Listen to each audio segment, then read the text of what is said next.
प्रतियोगिता है। जल्दी देखो, छोटा हिरण और छोटा बंदर प्रतिस्पर्धा करने वाले हैं। किस चीज में मुकाबला कर रहे हैं? वे रेस लगा रहे हैं। छोटा बंदर अभी भी छोटे हिरण के साथ दौड़ में प्रतिस्पर्धा करना चाहता है। क्या ये मजाक नहीं है? आड़ू भी तोड़ने की प्रतियोगिता करेंगे। क्या कस्तूरी मृग भी आड़ू तोड़ सकता है? पहली बार सुना है। अभी अभी मैकपाई ने जानवरों से पूछा कि किसकी काबिलियत सबसे बड़ी है। कस्तूरी मृग ने कहा, यकीनन मेरे पास 4 लंबे पैर हैं, दौड़ में कोई मुझे पकड़ नहीं सकता।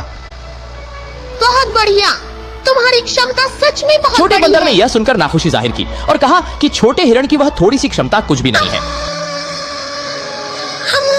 उसकी ये थोड़ी सी क्षमता क्या बड़ी बात है।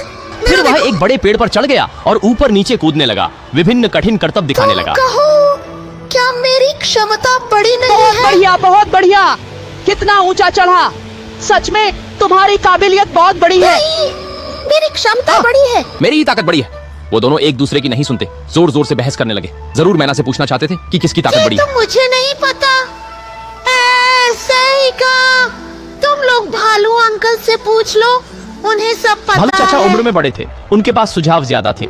उन्होंने कहा कि अगर उन्हें वास्तव में मुकाबला करना है तो चलो एक प्रतियोगिता करें और निर्णय लें। सभी छोटे जानवर तमाशा देखने के लिए दौड़ पड़े। प्रतियोगिता का कार्यक्रम था दूर स्थित एक बड़े आड़ू के पेड़ के नीचे दौड़ना।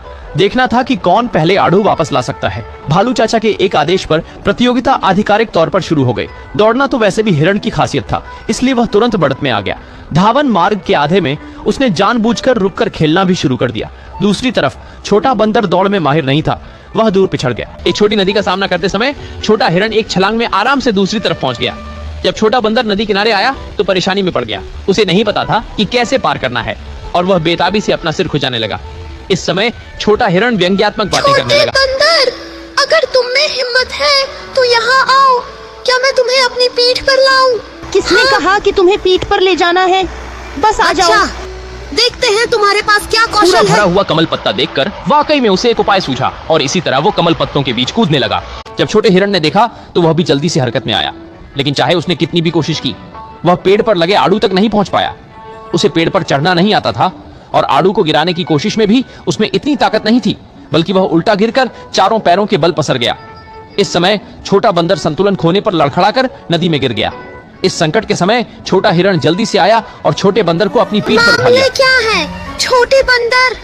तुम्हें अभी भी मुझसे तुम्हें पीठ पर लाने की जरूरत है, है ना? तुमने जो आड़ू तोड़े वो कहाँ हैं? मैंने नहीं तोड़ा। अरे इस बार तो देखो मेरी बारी है। छोटा बंदर आसानी से बड़े पेड़ पर चढ़ गया, 2 बड़े आड़ू तोड़ लिए और एक छोटा आड़ू भी नहीं भूलकर छोटा हिरण को फेंक दिया। आखिर में छोटा हिरण और छोटा बंदर एक साथ लौटकर लक्ष्य तुम तक पहुंचे। सभी एक साथ वापस आ गए, तो आखिर किसकी क्षमता बड़ी है?